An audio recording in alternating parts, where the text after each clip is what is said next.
Morning, Erica. Good morning. How are you doing? I'm good. How are you? Good. So actually, let me make sure it's recording. Okay. So Mike said he's not going to be here because he's at a DMARC class. I'm not sure about Scott. We'll see if anyone else trickles in, but have you taken your code of ethics class yet with DMARC? Yes. Okay, awesome. Great. Sounds good. And then we'll go ahead and start with your follow-up while we wait. I just have written down social media. I can't quite remember what exactly you said last week, but I'm assuming it was something with social media. Yeah, exactly. I was just working on continuing to post on social media. Last week was another week where I was kind of out of town. So I think that was kind of the only thing I could do from where I was. Mhm.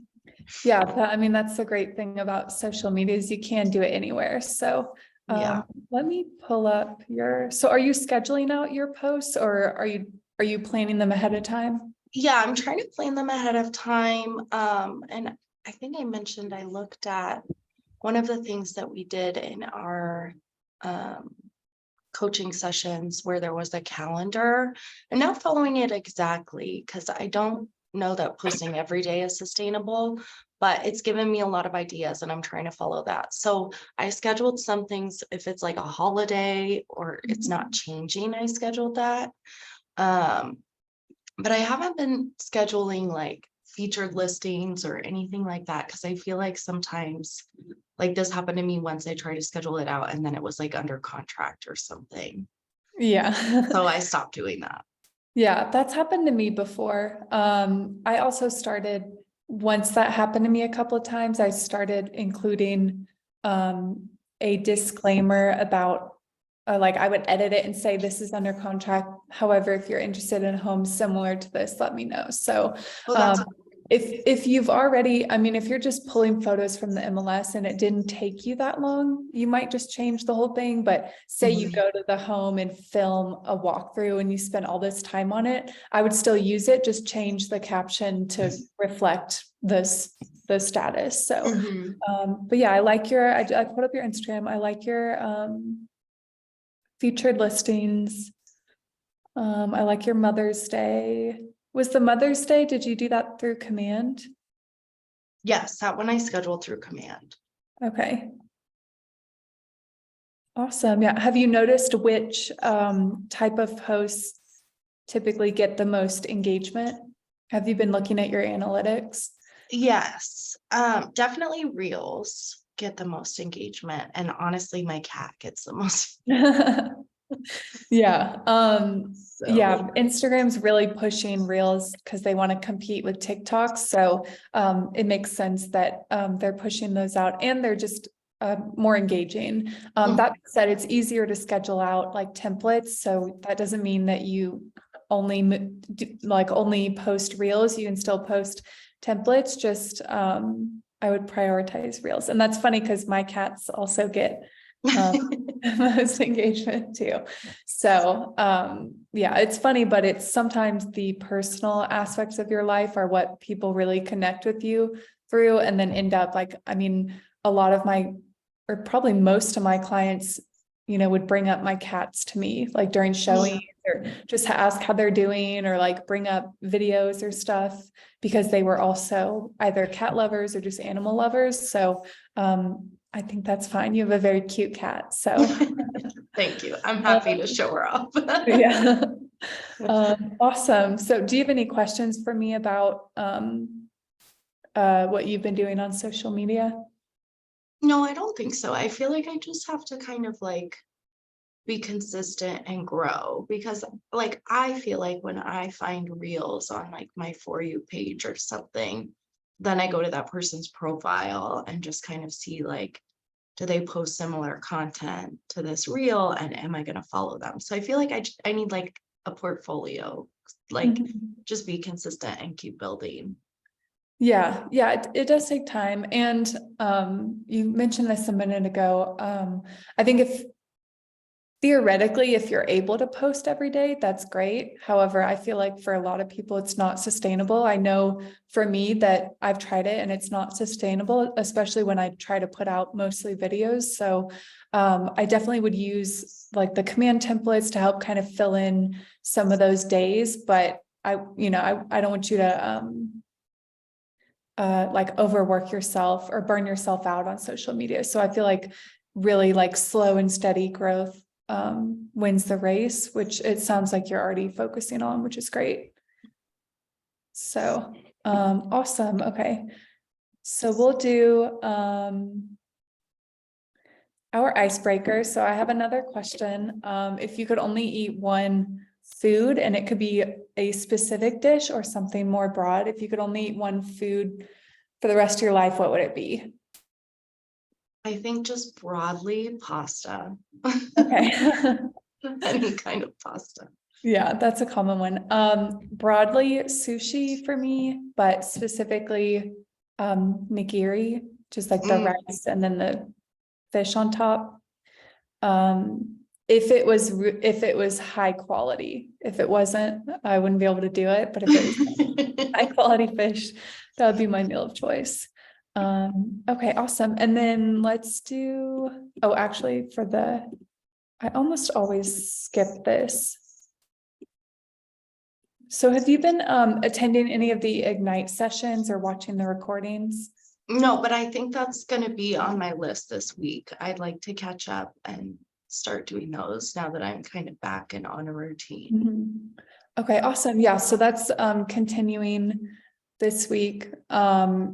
You can definitely jump in at any time. So if you missed any sessions, that's fine. And don't feel like you have to watch those recordings before you hop in. So again, those are Tuesday, Thursday, 10 to 2 in person, or Monday, Wednesday, 5 to 7 on Zoom. And then we have the lead gym with Brea again every Wednesday. And then we also have the skills lab this Wednesday, which will be on open houses. So remind me, you are wanting to do more of those, correct? Yes, I Okay. definitely like to get to a place where I have like at least one a week. Okay, yeah, that's awesome. Yeah, that's a great goal. So yeah, I definitely attend this. It's going to go through, or watch the recording after if you're not able to attend it live, but we're going to go through the entire open house process to make sure you have your system, know what scripts to use, know what follow-up to, all those things.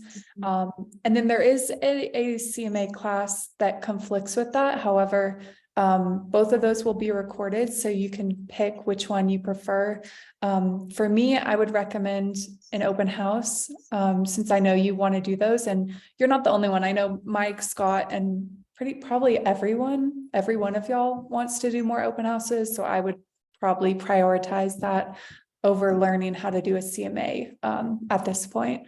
And then we do have our coaching program happy hour at the Market Center this Thursday from 4:30 to 6:30. So we'll have food, drinks, games, prizes for y'all. And this will be my program or my team and Margaret's team together. So we wanted to plan a more like casual social event for y'all, similar to like the YP happy hour that we went to. So, and you're welcome to, I know, do you have court that day by chance? Don't actually. Okay. That's Thursday. So yeah, that would be a great day for you to come. You could also attend Ignite in person that day if you wanted to. And you can stop by at any point. So if you can't make it at 4:30 or if you have to leave before 6:30, that's completely fine. Okay. And then we have the Fail Forward Fridays that Charles does, and then the dual career coaching session this Saturday will be on the exclusive right to buy contract. And again, that's on Zoom only. So any questions about these upcoming classes? No, I don't think so. Okay. So let me stop that share again. And then moving on to our sort of open questions section. Do you have any questions for me? It doesn't have to be about social media, just anything about with your business. I don't think so. I think I kind of know at this point a little better what I need to be doing. Mhm. Do you feel like were you gonna say something? No, Do you feel like you are able to do it, or are there things that are getting in the way? I mean, I definitely kind of, like, I don't want to say took a break, but obviously I can't hold an open house if I was like on vacation. So kind of took a break. Yeah. So yeah, I think I'm able to do it. I mean, hopefully I'm going to be looking this week for something to hold open, maybe over the weekend. So maybe I'll have questions if I'm struggling with that. But Okay, awesome. Yeah, and I was gonna work this week to try to find some for y'all as well. And then the Wednesday class, if you're able to, that would be great. However, I plan on, have you received one of Margaret's emails before where she kind of goes through the open house process? no, that doesn't sound familiar to me. It's more so just expectation. If she has set up an open house for you, she should have sent it to you. I know I got one, and maybe this is what you're talking about. Like she talked about like dress code, yeah, like stuff like that. yeah. So Okay. more so like expectations, but the Wednesday class will definitely go into more detail than just dress code and things like that. So awesome. So anything I can help you with? No, I don't think so, at least not yet. Okay, sounds good. Keep me posted. And then for our script today, I'm going to pull up the Ignite scripts. And then it was, on the same note with open houses, I wanted us to practice a new listing / open house conversation starter. So this is on page C10. Okay. And it's the second one. So let me know once you have that pulled up. Okay, I have it. Okay, so I'll be the agent first. So I'm gonna act like I'm knocking on your door. Okay. So knock knock. Hello. Hi, my name is Brea Bone. I'm a real estate agent with Keller Williams Avenues, and I just wanted to take a moment to introduce myself. How are you doing today? I'm good. How are you? Good, thanks. And you may have noticed the home a few doors down is for sale. So I'm not going to say that part. So I'm holding an open house on behalf of the listing agent, and I made a commitment to the agent that the entire neighborhood would know about this new listing. Often homeowners know someone that might be looking to move in the neighborhood. So do you have any friends or family or coworkers, or know of anyone interested in moving into this neighborhood? I might know some people. Okay, would you mind giving me their contact information so I could reach out and invite them to the open house? Sure. Okay, great. So I'll act like I'm getting that from you. And then, awesome. Well, thanks so much for that information. I'll reach out to them and invite them to the open house. Also, here's a flyer with some information on the house and an invite. I'd love for you to stop by and check out the open house. Before I leave, do you happen to know of anyone in the neighborhood who's thinking of selling as well? I'll have to think about that. I'm not sure. Okay, awesome. Could I follow up with you maybe after the open house to touch base? Sure. Okay. Do you mind giving me your phone number so I could do that? No, here it is. That's okay. Would email work best, or I could also just come by after the open house and just come knock on your door again if that's easiest. I'll give you my email. Okay, thanks. Okay, awesome. Well, it was great to meet you. And I look forward to seeing you at the open house. Hey. And then if I if I needed to put a sign in their yard, I would have added that as well. And I would have just said like, do you mind if I put a directional sign in your yard? I want to make sure everyone who's attending the open house knows how to find it. I'll put it up now, and then within an hour of the open house ending, I'll pick it back up. Is that okay with you? Sure. Awesome. And most people don't really care if you put signs in the yard. unless they have like a flower bed or something that you'd be messing up. A lot of times it's just grass, so it's not that big of a deal, but it gives you a chance to have a conversation with them and just ask permission. So Okay. awesome. So any questions about this script? No, I don't think so. Okay. Okay, so do you want to practice it as the agent now? Yes. So knock, knock. Hello. Hi there, I'm Erica with Keller Williams Avenues Realty, and I just wanted to take a moment to introduce myself. I'm holding an open house just a few doors down, and I wanted to stop by and make sure you were aware of the open house. Oh Uh, yeah, I saw that on Zillow the other day. oh, you did? Okay. So oftentimes some people in the neighborhood might know somebody who's interested in moving to this neighborhood. I was curious if you happen to know anybody. Yeah, you know, my coworker might be interested, but they're kind of busy with school sports right now.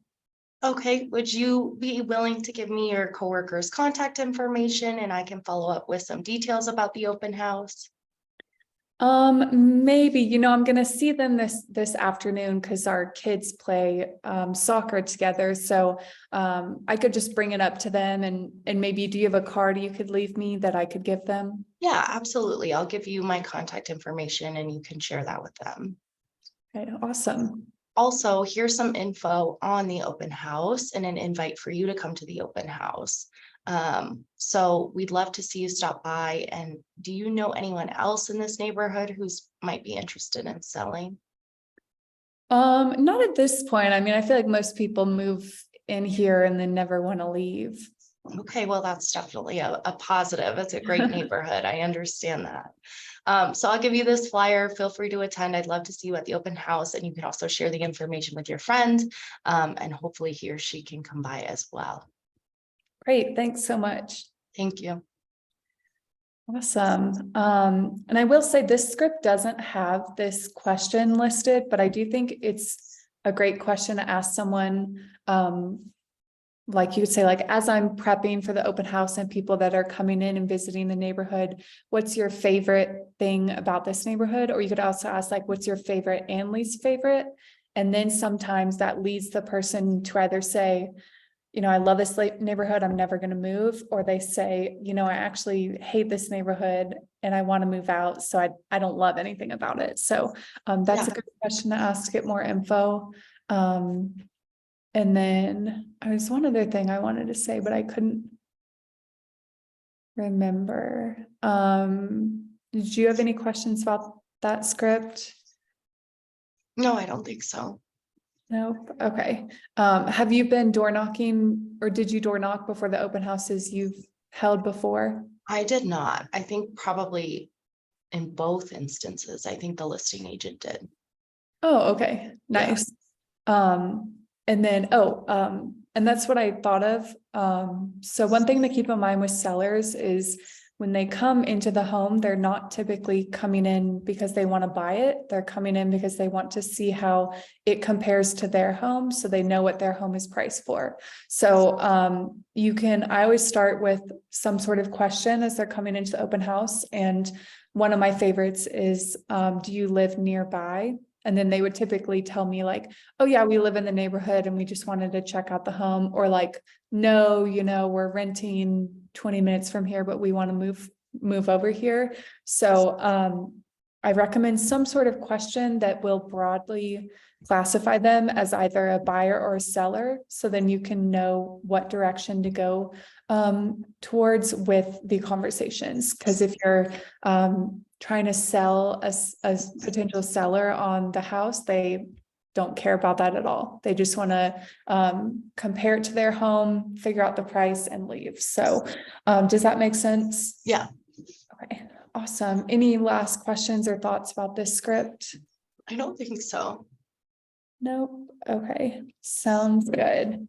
And then on our same open house vein, I wanted to look at, is it the mega camp systems? Okay. And let's see, it's the open house one. Oh, here we go. I haven't done this with you before, right? No, it doesn't look familiar. Okay. So this is one of the systems that they gave us from Mega Camp last August, or it might have been the August before, and they essentially took top agents who were dominating in a specific lead generation system or business system and interviewed them, and then came up with or documented their system so that we could take it and implement it. So this is the format that this guy Steve follows to set open houses. So he starts, so when you've set up open houses, when you typically set it up or join the one that's already set up? I think both times I just saw somebody post like a call out on Facebook group or like sent out a group text where they were like, we're looking for somebody, and I kind of jumped in. Mm-hmm. Yeah, so when you either jump in with someone else or you're shadowing, it'll likely be a little different. You'll probably get looped in further along in the week, and they may also split some of these activities for you or do them for you. I'm surprised to hear that the listing agent door knocked the open house for you, but maybe they like to door knock and just wanted to do it instead of you. But typically the person holding the open house typically does most of the lead generation and marketing, except for putting it in the MLS. Since the listing agent only has access to that, they have to do that. But of course, if you're doing it with someone or the listing agent wants to help you with lead generation, I'd never say no to that. I'd always say yes. So hopefully it'll drive more people to the open house. So Steve typically sets his up on Monday or Tuesday. Especially if you're having trouble finding open houses, I would definitely start on Monday or even Sunday and try to get one set up. And then if for some reason you're not able to set one up Monday or Tuesday, you've still already been working on it throughout the week. So does that make sense? Yeah. And then he focuses on 3 buckets: new to market homes, low inventory homes, and then mid-range priced homes or average priced homes. Average homes are going to have the most amount of people looking. That being said, I try to pick homes that are either, look nice and relatively in good condition, and or are staged, because I think those show a lot better. I've held open some homes before that are just in real bad condition, and I feel like it doesn't reflect well on me, even though it's not my listing. So average priced is great. I would definitely look at it. If you're setting it up yourself, I would look at it on the MLS before. And then low inventory homes. So that's maybe there's only one home listed in this neighborhood and it's a desirable neighborhood. And then new to market is listed relatively recently. If you focus on those 3 buckets, you'll likely pick a open house that gets more people in the door without your lead generation and marketing activities than not. So does that make sense? Yeah. Okay, and then I wanted to pull up the MLS and kind of show you how I would look for one. Have you done this before where you've tried to find one through the MLS? I think so. Okay. We'll go through this really quick. So we'll do active, and then I'll put house, and then let's do Arvada. And then I'm going to do maybe 500 plus. And then 0 to, I'll do 3 weeks. So that's the number of days that it's been active. And then that gives me 48 results. So let's start.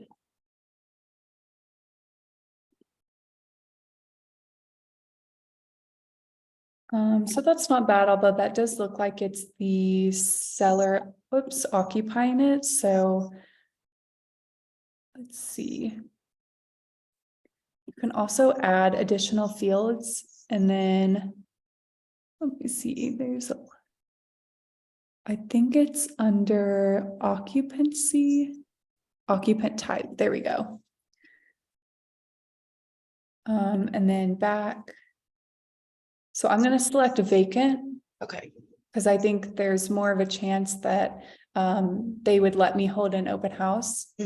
So that narrows it down to 12. So I mean, that really narrowed it down. So let's look at this one now.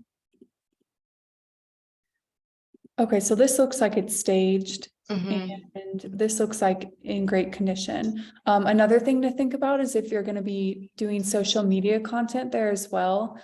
Typically, if a home is staged really well, it comes off better in photos and videos. That being said, you can't always get an open house that is staged. So I wouldn't completely X one if that's the case, but I would keep that in mind if you're wanting to really do a lot of lead gen and marketing for this house and just use it with your social media as well. So I would just go through these and maybe rank them. And then I would reach out to all of these agents. When I used to reach out to agents, a lot of times, most of them would either ignore me or say no. So sometimes I would reach out to like 30, 40. I never kept count, but I reach out to a lot of agents. Okay. I would just reach out to a batch of them.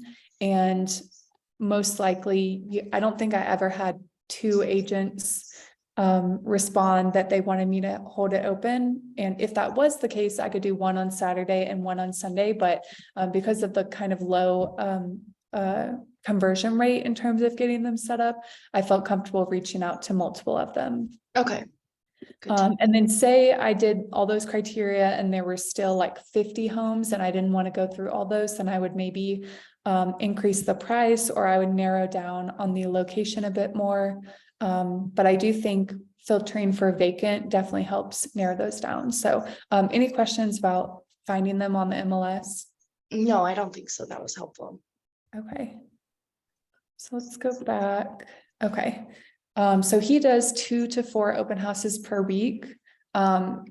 This would keep you extremely busy. This would probably be Fridays or Thursday, Fridays, Saturdays, Sunday. I definitely think aiming for 1 a week is really great to try to work up to, especially if you're doing all of the other activities leading up to it and the follow-up from it. That's going to keep you pretty busy versus like if you weren't doing any lead generation, if you were just showing up to the open house and opening the door, maybe you could do 4, but it just wouldn't give you as much results based on your work. So any questions about the Monday, Tuesday activities? No, I don't think so. Okay. And then, so Wednesday through Friday, he creates excitement and lead generates for it. So he invites his database via email. Also, if you have your database segmented into buyers or renters, you could only send the email to them. Although there are some sellers, especially if they live nearby, that could be interested in viewing it. Also, as you start to hold more open houses and build up that list of people, you could also invite that specific list back to or to the next open house. And then he also creates 1 to 2 social posts and runs an ad. So you can run an ad through command. And then you can also create the social post through command as well. So do you know how to do those 2 things through command already? I think so. When you say run an ad through command, you're talking specifically about like a Facebook ad, right? Yeah. Yeah, I do. Yeah. I've seen that. Okay. And I think that it's Facebook, Instagram, and I think that they're working on Google. Although I don't think they're there yet. Oh, okay. Well, they're experiencing technical difficulties, but it looks like they are doing Google search ads or they're working towards those. Okay. But yeah, Facebook and Instagram is great. I would start by creating, if you're only going to do one of those, I would start by creating a social post just for free and posting that, and then maybe working your way up to running an ad. And then I would also, kind of how I mentioned before, get social media content while you're at the house as well. And then he also door knocks the neighborhood. He does 15 houses to the left, 15 to the right, and 30 across the street. And what he does to create a little bit of excitement is invite the neighbors to come 30 minutes early for a sneak peek. That could help you kind of segment buyers versus sellers, although there will likely be sellers that come later. Also, there are sometimes buyers who show up early as you're getting set up and want to view the home. So, and then signs is in the next one. So any questions about Wednesday through Friday? No, I don't think so. Okay. And then Saturday, Sunday, he sets out the signs, arrives early, and hosts the open house. So he sets out 20 to 40 signs. So I think you need to set out at least 10. It definitely depends on the intersections, but you can also double up the signs, and that's a great way to get people's attention better. So let's pull up this listing as an example. Okay. So just kind of broadly looking at it, there's quite a few main streets around here. There's 52nd, Marshall, 56th, even Grandview, even Wadsworth, if you could put some there, Vance, and then this highway, if you wanted to put one around there. But I would think at minimum, I would put them on these main streets leading around. And then I would also put them like, so say from 52nd, I would put 1 or 2 here, and then 1 or 2 here, 1 or 2 here, and then 1 or 2 here. And then if they were coming from Marshall, you just put them here, and then you wouldn't need to put any there because they would already be there. Mm-hmm. And then if they're coming from 55th, they would probably, I would maybe put one here and then here. So if they came from that direction, but then if they came from this direction, it would be the same. Mm-hmm. So I feel like this is a great location because you could get people from different main streets. Sometimes when you're going into a neighborhood, if it's maybe further outside town, there may be like this one. It looks like there's maybe just one entrance to the neighborhood, or maybe 2. I can't quite tell. It looks like there's really one main entrance or 2 to this neighborhood. Mm-hmm. So you have less signs up there. Hi, Elena. I just noticed you joined. But for this one, you'd probably use more signs. So I say 10 minimum, 20 to 40 is great. But just make sure that you are hitting all of the main all of the main streets, and then make sure you're not losing them on the way to the home, because a lot of times people, if they just can't find the open house, they'll just turn around and leave. Mm-hmm. So, and there are people, I mean, a lot of people, I always like to ask people how they found the open house. And a lot of them did find it just from driving by. So, any questions about using the map feature on the MLS? No, I don't think so. Okay. And if you are door knocking Wednesday through Friday, that would be a great time to scope out where you're going to put up the signs. Or I know Mike and Taylor held an open house this Saturday together, and they door knocked before the open house and set out the signs then. So you can try to each different one and see which works best for you. But I think more so than door knocking, these signs are probably one of the biggest things you can do before an open house. I'd probably rank the agent listing it in the MLS and then putting out the signs.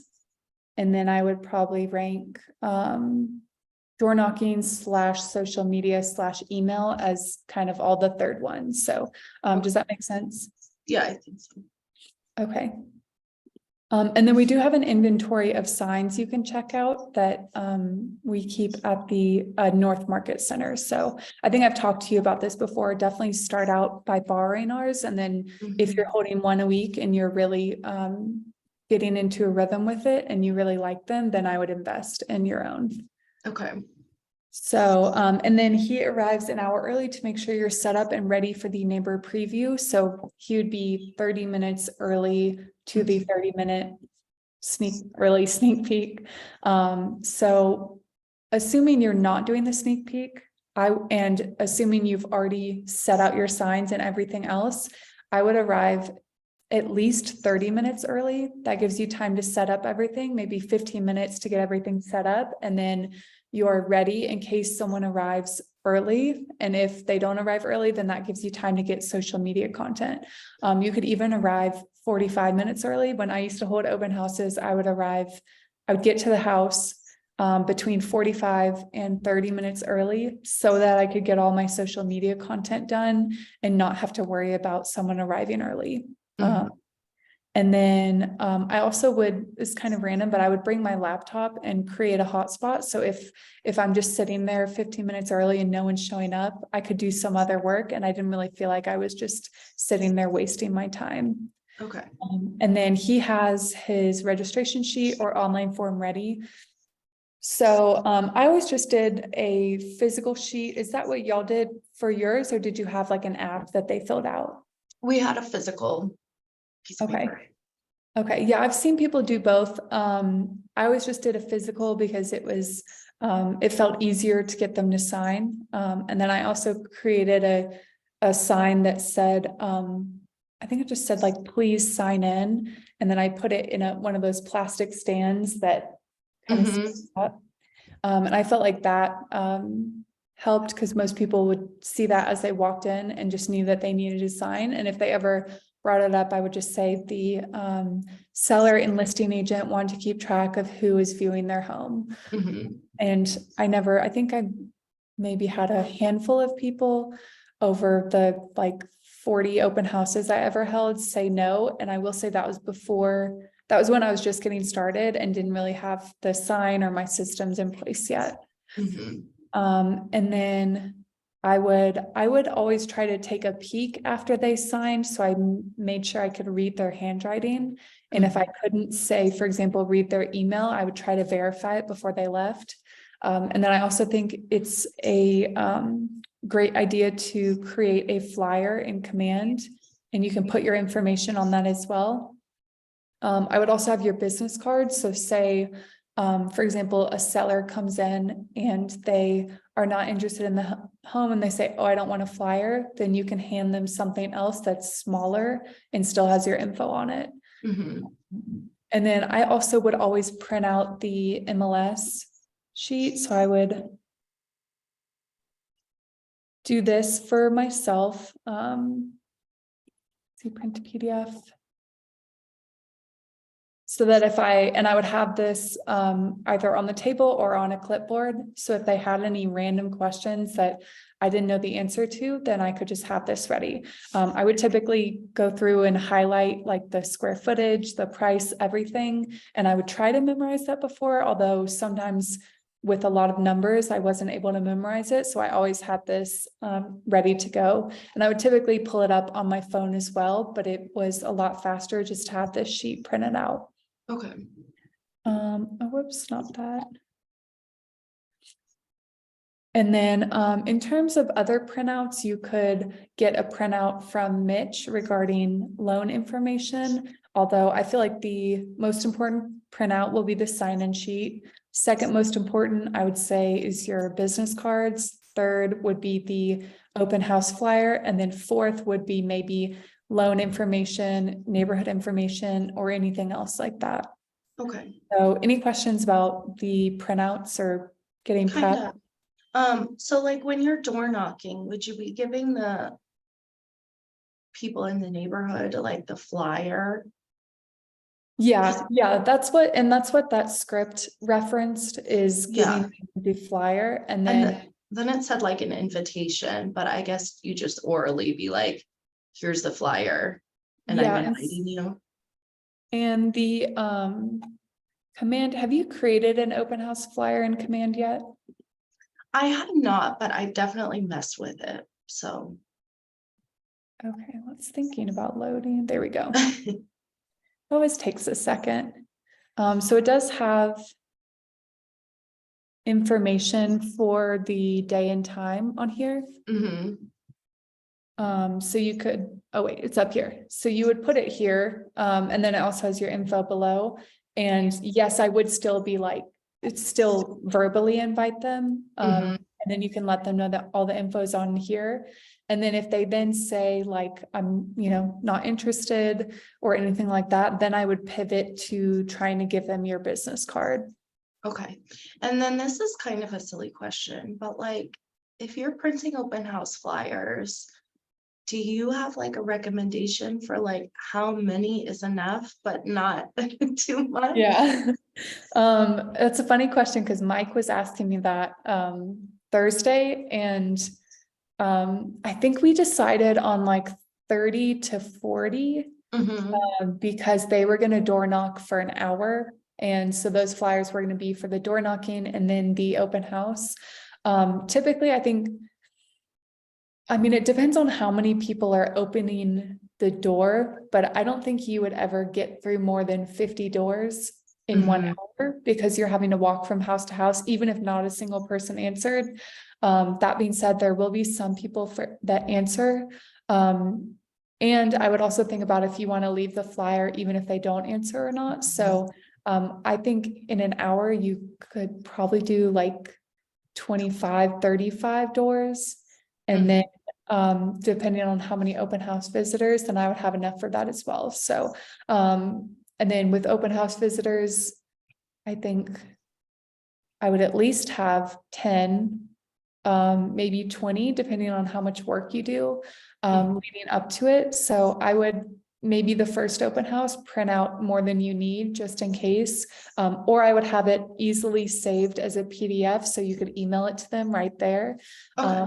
But then I would also keep track of like how many doors you if you are door knocking, how many doors you typically knock, what the open rate is, and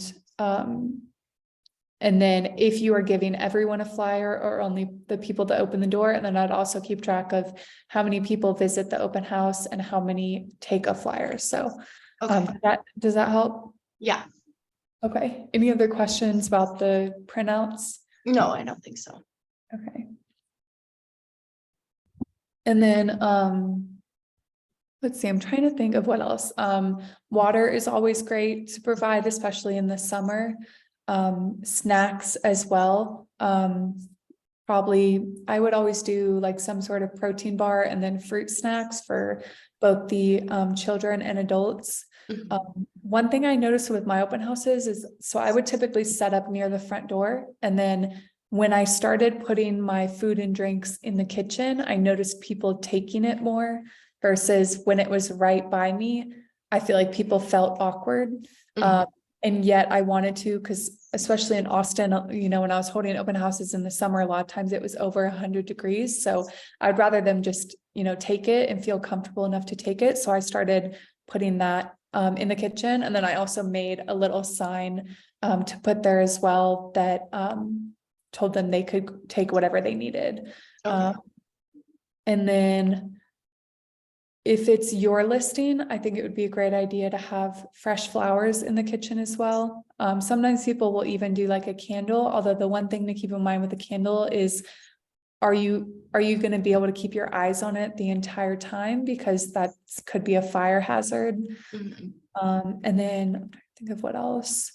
I think Scott has provided bubbles at his open houses outside for any kids that come to visit. I think that's great as long as they keep them outside or the kids aren't blowing them inside. But those are all extra touches, which are great. And I would definitely do for your listings. But if you're holding an open house for a listing agent, then I would really, if you have time, yes, you can go above and beyond. But if not, I would really focus on just providing value in terms of real estate value. So Okay. any questions about this so far? No. Okay, and then the last thing he does is follow up with everyone. So he sends a text the next day and asks them to rate the house 1 to 10, and then he sets them up on an open house follow-up plan through Command, which is 7 texts and 12 emails in 2 weeks. So I recommend following up the same day if possible, because it keeps you more top of mind, especially if they visited more than one open house. I wouldn't necessarily ask them to rate the house. assuming that I've had a good enough conversation with them in the house that I already kind of know what they're thinking. And a lot of times people will either tell you that they like the house or not. So if you know that they don't like the house as they're leaving, you can then offer them access to other houses. So I would make that more personal based on our conversation. If you were not able to have a conversation with them, then I do think this would be great to ask. And then one thing I used to do that I thought had a good impact was sending a video text as well. So they could see my face and remember me a little better. And then, yes, I do highly recommend setting them up on a smart plan, even if it's just reminding you every couple of days to text or call them. It helps keep you on track. And then each time you hold an open house, you can just add those people to the smart plan, and then it sets up all those tasks automatically for you. That being said, I do think it's great when it has a mix of emails, texts, and calls. Mhm. So any questions about this system? No, I don't think so. Nope. Okay. Awesome. So that was pretty much it for today, other than the one thing. Do you have any questions about open houses or anything else with your business? I don't think so, at least not yet. No? Okay. Do you feel slightly more comfortable about open houses now? Yes, I think so. And I guess I do. I'm just thinking of something now. Would you buy like, I don't know, like booties or stuff like that to have on hand? I know some people do that, so I never did that unless the listing agent asked me. And if they asked me, they typically already had them in the house. It was more so just make sure everyone puts on the booties that are by the front door. Okay, But if not, I just felt like it just was an inconvenience to them. mhm, I was absolutely willing to do it if the listing agent or seller wanted me to, but most of the time, especially if it's a vacant home, they don't typically care as okay. much. Awesome. Any other questions? No, I don't think so. Nope. Okay, sounds good. Okay, so what's going to be your main focus for this week? I would like to hold an open house this week and just kind of like I said earlier, get back into a routine where I can try to make that a weekly focus. Mhm. And then I know, or were you the one that said a couple of weeks ago that you're working on putting together your open house box and kind of like showing box for your car? I don't think I mentioned that last week, but I think I mentioned it before. I think it was like a month or so ago. Yeah, Yeah. Were you able to do that, or are you still working on that? kind of still working. And I guess I feel like I'll probably learn what's needed as time goes on. But yeah, I was like, you need to have a hammer, tape measure. Like it seemed like random things came up. So I've got the basics, but I'm sure I'll pick up that there's more. Yeah. Yeah, hammer is great, or like the mallet for when you have your listing signs, or sometimes the open house signs, you need to use it to get them in the ground. And then yeah, tape measure is great. And then just your supplies as you're holding the open house, you could leave them in the car as well. Mhm. And then I think we talked about like paper towels and toilet paper as well, in case Mhm. there are. I did always keep a cleaner, like a generic cleaner in my car, just in case. Yeah. And that was more so like for my listings. And then I've heard of people keeping like a broom to sweep off a porch, although I didn't ever have to do that. But you could really, I mean, you can go crazy with all the Mhm. things you need. So, yeah, I would just start with a few things and see what you're really using, and maybe ask around as you're holding open houses with people as well, and then kind of build that up over time. Mhm. So awesome. Any other questions? I don't think so.